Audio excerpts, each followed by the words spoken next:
Less than 2 weeks to Election Day, and the race for Portland mayor is heating up. So the first thing I'd do is lead with values, and the second thing I would do is lead with facts, and hopefully at the same time.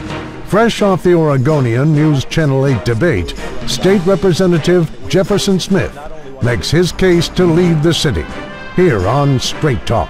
We've got to answer and ask questions about how we are going to get our people working, about how we are going to get our city working better, that saves money, to rebuild trust with the population.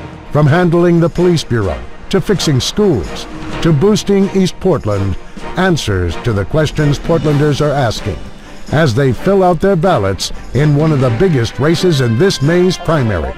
From News Channel 8, this is Straight Talk with Laurel Porter. Good evening, and thank you for joining us tonight for Straight Talk. I'm Laurel Porter. You have just 10 days left to turn in your ballot for the May primary. And to help you decide in the Portland mayor's race, we're talking one-on-one with each of the three leading candidates. Last week, I talked with Charlie Hales. Next week, we'll talk with Eileen Brady. If you missed any of our past shows, you can find them on kgw.com. And tonight, welcome to my guest, Oregon State Representative Jefferson Smith. Representative Smith grew up in Portland. He went to Grant High School, attended the University of Oregon, and then went to Harvard Law School. He started and ran the nonprofit bus project that involves young voters in progressive politics and is now in 4 states. He was elected in 2008 to the Oregon House and re-elected in 2010. He lives in East Portland with his wife, Katie. Welcome to Jefferson Smith. Nice to have you back here on Straight Talk. The recent polls show that the race may be tightening to a 3-person race between you, Charlie Hales, and Eileen Brady. Are you encouraged by what you're hearing?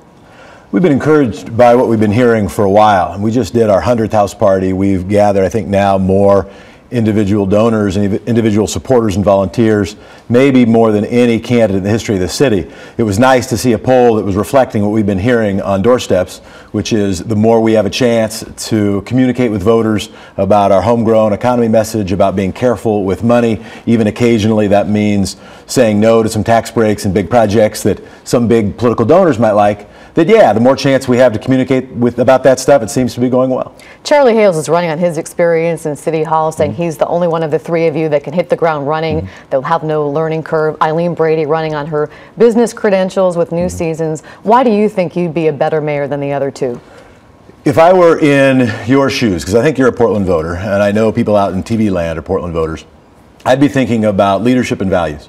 And on leadership, there's one candidate in this race who has started and run as a chief executive, not only as an investor or a VP, but as the P, a successful organization. There's one candidate in this race who has had current or even recent electoral experience and has had to oversee billion-dollar budgets in tough times, not just during the Clinton boom time 90s when the key question was how are you going to spend truckloads of extra federal money, but instead how we're going to apply creativity to a tough budget environment.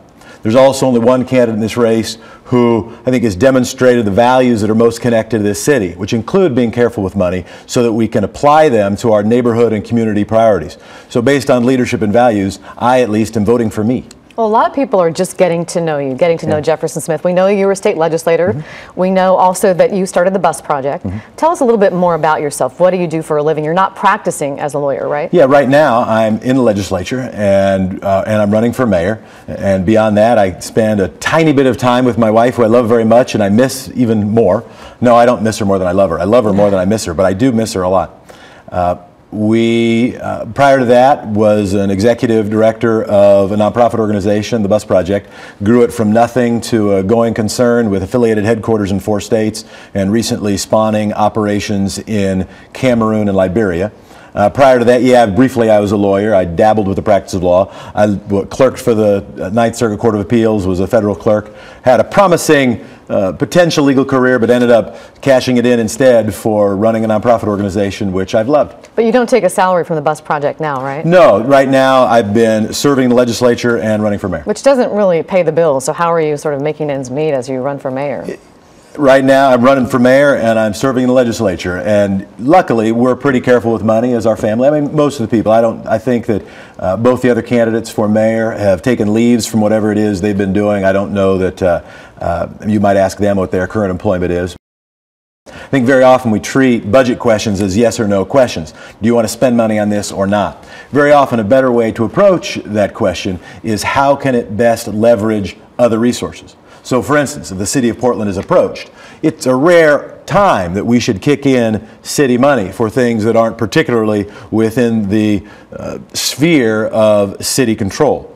But if the city can play a catalytic role, can be a convener and help solve a problem, and we put in a few peppercorns and other people put in more peppercorns, that can very often be a fiscally responsible solution. Some critics have said it's just a Band-Aid, though. Let's say you're mayor next year. Portland is in the same position. What do? Well, Band-Aids are important to stop bleeding. And I don't think we should criticize that behavior generally. Now, the reason I am focusing on leverage is anticipating that thought. It's an important thought. And if what we do is just leak out a little money every year without getting to some of the root of the statewide and the region-wide and the citywide funding challenges, then the Band-Aid will merely stop the bleeding and we'll have to replace the Band-Aid. Hopefully we will work with the legislature, which I have some experience doing, and with other partners around to help stop the underlying problem or at least improve things a bit. Do you think Portland is business friendly? I think we always need to pay attention to how we can make sure that our economy works better and that our local employers have the access to the workforce that they need, have the ability to work with government in ways that actually gets problems solved and can help create jobs. I think that should always be on our minds. I don't know that I'll be merely tutored by a single survey about how we're doing, but it should always be on our minds. More important to me than what a magazine or somebody else is saying is knowing that we have 8 or 9% unemployment in our city. Knowing also the topic we were just talking about is linked to business, not only because we're hoping that businesses will like schools, but we also know that I think in 1980, Oregon, I believe, had 10 Fortune 500 companies, and I believe Minnesota had the same number, 10. I think Minnesota now has 18, and I think we have 2. And the biggest difference, well, the biggest difference has not been marginal tax rates. They're a higher tax state than we are. The most obvious difference is they have meaningfully invested. They have meaningfully invested in their school system, from K through 12 to higher education. And as a state, over the last 21 years since the passage of Measure 5, we have not. So I think we got to see the whole picture. Yes, make sure this is a place where you can do business. Also recognize the best way we make it a good place to do business is making sure it's a good place to live and work. I've heard some business people say they don't think that the mayoral candidates and some Portlanders really want business to come to Portland. Do you want business to come here? Sure, but let me say something different than that. Very often, and sometimes it's a negotiation move, but very often what we hear from, let's say, a member of the press, I'd never say you would do this, but let's just imagine some hypothetical member of the press, or from a politician or maybe a talk radio host, is something like, you know what, we could attract more business to Oregon, we could attract more companies to Portland if we would just do blank. And sometimes it's a pitch for a tax break or something else. The mistake that we make is far too seldom do we hear, you know what, we could grow more business in Oregon, we could grow more companies in Portland if we would just do blank. And that better reflects reality and the facts.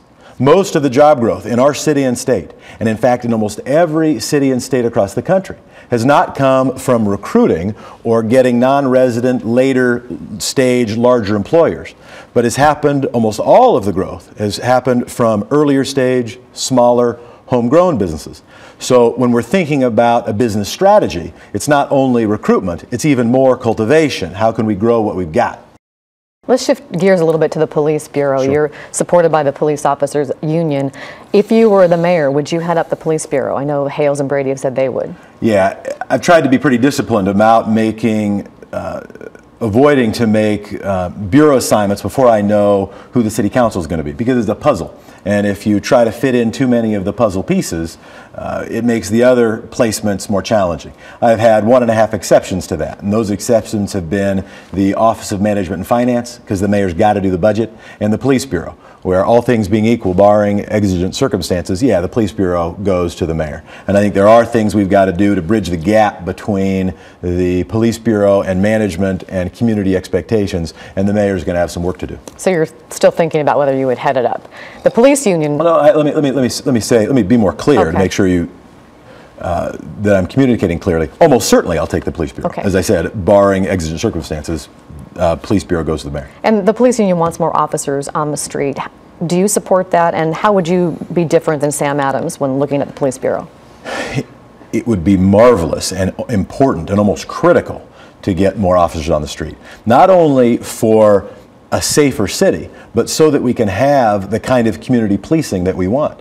So we can make it a little easier, a little more likely that a police officer can get outside their car and meander about the community, who can actually walk the beat, actually interact with community members. That's harder to do if you have to cover huge territory in your vehicle. So how I might be different from Sam, I think that is not the primary question. I think there is a question about budget priorities. Some of the differences between me and maybe Sam, certainly between me and the other candidates, is that I have not agreed to the same tax breaks nor the same set of big projects we can't afford, because I want to be able to protect the general fund for basic services, including the police bureau, including making sure we can move in the direction of better community policing. You talked about wanting to run the Office of Management and Finance, and that's something that people have questioned your skills in that area. They say you're, great orator, you have great ideas, big personality, but some people have concerns about that area, and the Willamette Week endorsed Hales, saying they really like you, they like your commitment to equity and social justice, they like your commitment to East Portland, how you see how urban planning went awry. But this is what they said their questions are. They say your talents do not include those of a manager. As Willamette Week reported, he had serious trouble managing his bus project and details of his own life. The mayor of Portland has to manage budgets, help negotiate with unions, and provide basic services. Smith has shown little skill in those areas. He offers the promise of good things, but also the potential to fail spectacularly.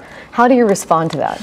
So I disagree. I know they endorse somebody else. And let me say a few things. So one, I know that the primary basis for a lot of the experience discussion has been that one candidate served in the 1990s on city council.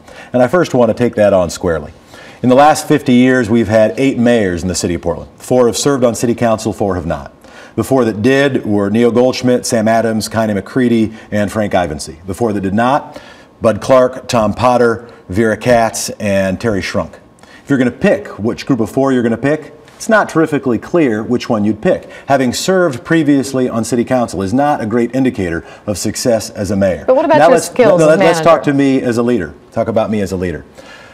As I mentioned a little bit briefly, there's actually one candidate in this race who has been a chief executive, who's actually had to run a 7-figure team and start it from nothing and turn it to a going concern with affiliated headquarters in 4 states. And you're talking about Bus Project with 14 employees, $1 million budget. You're talking about the city of Portland, which is $400 million budget and 7,000 employees. Compare, I mean, those are a big difference. But I'll add a couple things, because that's not the only leadership experience that I bring to bear. I also had to, and have had to, and with some success, help lead a leadership team of state house members, help oversee, as a small committee, overseeing $8.9 billion worth of budgets, which is bigger than the city budget. But it is a small committee where the co-chairs really do most of it, Same size as the city council. Right? Same size as city council. But it's the co-chairs that really, from what I understand, kind of steer that budget. Just like the mayor tends to steer the budget in the city council, and there is nobody in this race who has been the mayor. If you're comparing my skill set compared to the other candidates in this race on leadership, on financial management, on the ability to say no to people who are asking for stuff we can't afford, that vote's clear. That vote's me. If you're going to pick on a leader, for somebody who can build a team, who has demonstrated the ability to lead a team, if you're going to look at leadership development, attraction, recruitment, there is one candidate in this race who has placed leaders in the governor's office, mayor's office, and advocacy organizations from labor unions to business groups. That's me. So I hear and appreciate, or at least respect, the view of a newspaper that endorsed another candidate. But I'll say, based on both leadership and values, I think that I'm the best choice. I want to tell you, we just have over a minute, so I want to give you a time cue on that. But I'm pushing you on this because this is where people are criticizing you the most. I hear you. And you are a serious contender for the mayor's office. Former Mayor Vera Katz says you're not ready to be mayor. She endorsed another candidate. How do you convince voters, though, that you are ready? You've had some problems with the bus project, with not filing paperwork on time. I have a whole list of items, 107 transactions, 4 to 6 months late. You were fined. I mean, how do you convince voters in the next 45 seconds that you are ready to be mayor and to manage the budget? Because the city really needs strong leadership, as you know. The most important thing that the mayor of Portland needs to be able to do is to empower other leaders to accomplish what they do. There is one candidate in this race who has done that, and done that successfully, in both the leadership entrepreneurial sense as a nonprofit executive and as an elected official. That candidate is me. You have 15 The seconds. other thing that this next mayor has to do is see the whole city.